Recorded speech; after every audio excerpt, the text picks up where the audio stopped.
নমস্কাৰ এই মুহূৰ্তত আহি পৰিছে কেইবাটাও গুৰুত্বপূৰ্ণ খবৰ আৰু এনে ধৰণৰ খবৰসমূহ নিতৌ পাবলৈ চেনেলটো ছাবস্ক্ৰাইব কৰি ভিডিঅ'টোত এটা লাইক কৰি দিবলৈ নাপাহৰিব।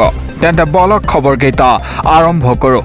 দৰ্শকসকল এই মুহূৰ্তত দিব লৈছোঁ প্ৰথমটো খবৰ। আপোনাৰ বাহনখনৰো কৰ দিবলৈ আছে নেকি? পৰিবহণ বিভাগৰ হেডলাইনৰ পূৰ্বে কৰ নিদিলেই পৰিব এতিয়া বিপদত। গুৱাহাটীতে কিমান কৰ অনাদায় আছে জানিলে আপুনি আচৰিত হ'ব। দিব লৈছে এটা অতিকৈ গুৰুত্বপূৰ্ণ খবৰ। আপোনাৰ বাহনখনৰো কৰ আদায় দিবলৈ বাকী আছে নেকি? সাৱধান হওক, আৰম্ভ হৈছে পৰিবহণ বিভাগৰ কঠোৰ অভিযান। কৰ নিদিয়া বাহনৰ গৰাকীক বিচাৰি অভিযান এতিয়া পৰিবহণ বিভাগৰ। 21 মাৰ্চৰ পূৰ্বে কৰ পৰিশোধ কৰিবলৈ পৰিবহণ বিভাগৰ ডেডলাইন। কৰ আদায় দিবলৈ থকা বাহনক ব্লেকলিষ্টেড কৰিব বিভাগে। ইতিমধ্যে জব্দ হৈছে কৰ পৰিশোধ নকৰা 5,000খনকৈ বিলাসী বাহন। গুৱাহাটীতে বাহনৰ অনাদায় কৰ 281 কোটি 97,88,268 টকা। এতিয়া 300টা কনষ্ট্ৰাকশ্যন কোম্পানীয়ে পৰিশোধ কৰা নাই বাহনৰ কৰ। এতিয়া গুৱাহাটীত 91খন বিলাসী বাহনে কৰ দিয়া নাই পৰিবহণ বিভাগক।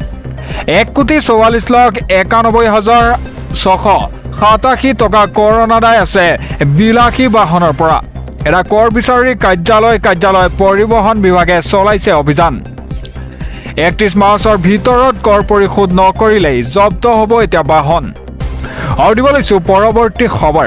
অসমতেই শান্তিৰে কাম কৰিব নোৱাৰা হৈছে এতিয়া অসমীয়াই। এখন প্ৰতিষ্ঠানৰ এইসকল অসমীয়া কৰ্মচাৰীৰ সৈতে অনা অসমীয়াৰ মেনেজাৰে কৰা দুৰ্ব্যৱহাৰক লৈ ক্ষোভৰ জুই।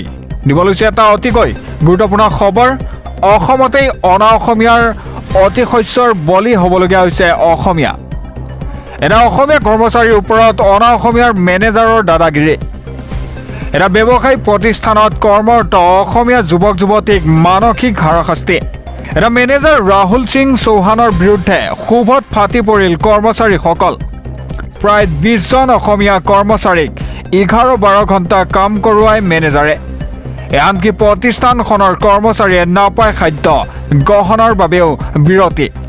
ভয় ভাবুকিৰে কৰ্মচাৰীক অতিৰিক্তভাৱে কামত লগোৱাৰ গুৰুত্বৰ অভিযোগ।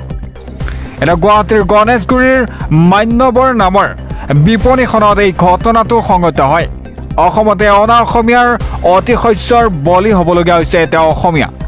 দিব লৈছোঁ পৰৱৰ্তী খবৰ। মনত ৰাখক 10 মাৰ্চ সোমবাৰলৈ মাত্ৰ 5 দিন। এইকেইটা কাম কৰিলেনে অন্যথা নাপাব এতিয়া 4 আঁচনিৰ সুবিধা। দিব লৈছে এটা অতিকৈ গুৰুত্বপূৰ্ণ খবৰ। 10 মাৰ্চ এইবাৰ সোমবাৰ। মনত ৰাখক 10 মাৰ্চৰ এই দিনটো। এটা 10 মাৰ্চত লাখ লাখ লোকৰ একাউণ্টত জমা হ'ব ধন। 10 মাৰ্চৰ পুৱাতেই লাভ কৰিব এই ধন। এটা অৰুণোদয় আঁচনিৰ লাখ লাখ মহিলাৰ একাউণ্টত জমা হ'ব 1,250 টকা। এটা বৃদ্ধ পেঞ্চন আঁচনিৰ ধন লাভ কৰা হিতাধিকাৰীৰ একাউণ্টত সোমাব ধন। বিধৱা পেঞ্চন লাভ কৰা হিতাধিকাৰীৰ একাউণ্টত জমা হ'ব ধন। এটা দিব্যাংগ আঁচনিৰ ধন লাভ কৰা হিতাধিকাৰীয়েও একেইদিনাই লাভ কৰিব এই ধন। ধন লাভৰ পূৰ্বেই আপুনি ঠিক কৰি লওক আপোনাৰ একাউণ্ট। এটা KYCৰ আপডেট কৰি লওক এইকেইদিনতেই, নহ'লে আপোনালোকে বিপদত পৰিব অৰুণোদয় আঁচনিৰ পৰা। অৰুণোদয় আঁচনিৰ লাখ লাখ মহিলাৰ একাউণ্টত এতিয়া জমা হ'ব 1,250 টকাকৈ। আৰু দিব লৈছোঁ পৰৱৰ্তী খবৰ। মন্ত্ৰীসভাৰ পৰা আঁতৰ কৰিব লাগে অশোক সিংঘলক। প্ৰায় 1 কোটি মিয়া লোকক লৈ তিৰ্যক মন্তব্য কৰা অশোক সিংঘলৰ বিৰুদ্ধে এতিয়া গৰজি উঠিল আমচু। দিব লৈছোঁ এটা ব্ৰেকিং আপডেট। মিয়া বিতৰ্কক লৈ গৰজি উঠিছে এতিয়া আমচু। মন্ত্ৰী অশোক সিংঘলৰ বিৰুদ্ধে এতিয়া দাখিল কৰিছে এজাহাৰ। প্ৰায় 1 কোটি মিয়া লোকক লৈ তিৰ্যক মন্তব্য কৰিছিল অশোক সিংঘলে। নিৰ্বাচনত মিয়াৰ ভোট নালাগে বুলি কয় অশোক সিংঘলে। এটা চামগুৰিত কিয় মিয়াৰ ভোট বিচাৰিছিল সিংঘালই? মন্ত্ৰী হৈ থকাৰ নৈতিক অধিকাৰ নাই এতিয়া অশোক সিংঘালৰ। মন্ত্ৰী সভাৰ পৰা আঁতৰ কৰিব লাগে অশোক সিংঘালক। ৰাজ্যপাললৈ এতিয়া পত্ৰ দিব আমচুৱে। নিৰ্বাচন আয়োগলৈ পত্ৰ লিখিব এতিয়া আমচুৱে। মিয়া জনগোষ্ঠীক স্বাস্থ্যসেৱাৰ পৰা বঞ্চিত কৰিব বিচাৰিছে নেকি অশোক সিংঘালই? তাক লৈ এতিয়া ডাঙৰ প্ৰশ্ন। এইদৰে অশোক সিংঘালক তীব্ৰ আক্ৰমণ কৰে আমচুৰ সভাপতি ৰেজাউল কৰিম চৰকাৰে। সদনত মিয়াক লৈ এতিয়া বিতৰ্কিত মন্তব্য কৰিছিল অশোক সিংঘলে। ইয়াৰ পিছতেই এতিয়া উত্তপ্ত হৈ পৰিছে সদন। আৰু দিব লৈছোঁ পৰৱৰ্তী খবৰ। ৰাজ্যৰ লাখ লাখ নিবনুৱাৰ বাবে এটা ভাল খবৰ আহি পৰিছে। অসমত শীঘ্ৰেই নিৰ্মাণ হ'ব 10টা স্কিল চেণ্টাৰ। এই চেণ্টাৰত প্ৰশিক্ষিত যুৱক যুৱতীয়ে লাভ কৰিব এতিয়া চাকৰি। ৰাজ্যৰ লাখ লাখ নিবনুৱাৰ বাবে ভাল খবৰ দিলে এইখন চৰকাৰে। অসমত নিৰ্মাণ হ'ব এতিয়া 10টা স্কিল চেণ্টাৰ। 90 কোটি টকাৰ ব্যয়েৰে নিৰ্মাণ হ'ব এই স্কিল চেণ্টাৰ।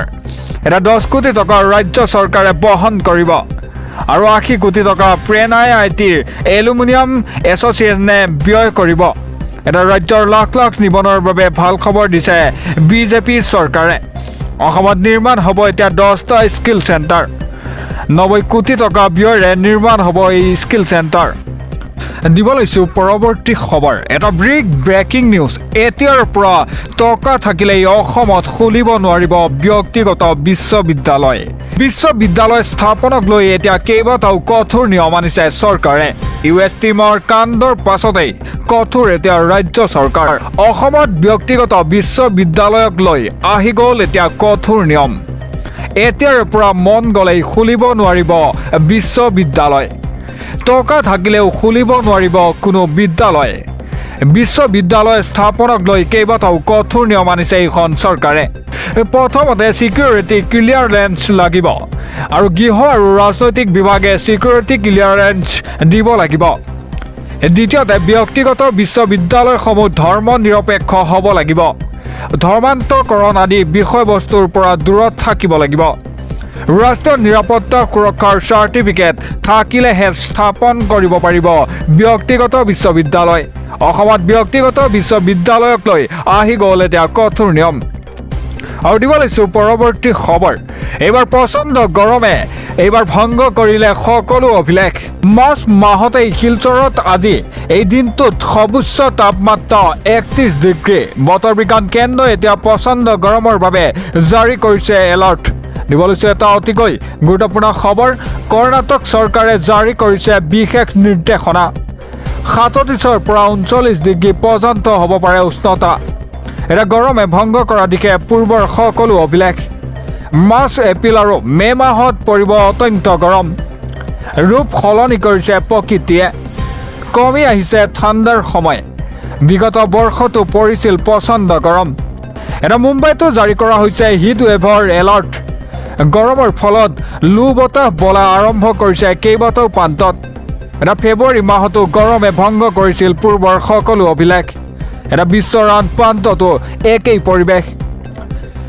ফিলিপাইনছতো আৰম্ভ হৈছে এটা হিট ৱেভ। ফিলিপাইনৰ ৰাজধানী মেনিলাত বন্ধ কৰি দিয়া হৈছে বিদ্যালয় স্কুল কলেজ। মাৰ্চ মাহত আৰম্ভ হোৱাৰ এই গৰমক লৈ চিন্তাত পৰিছে এতিয়া বৈজ্ঞানিকসকল। অসমতো মাৰ্চ মাহতেই আৰম্ভ হৈছে প্ৰচণ্ড গৰমৰ প্ৰভাৱ। এটা শিলচৰত আজি দিনটোত সৰ্বোচ্চ তাপমাত্ৰা 31 ডিগ্ৰী।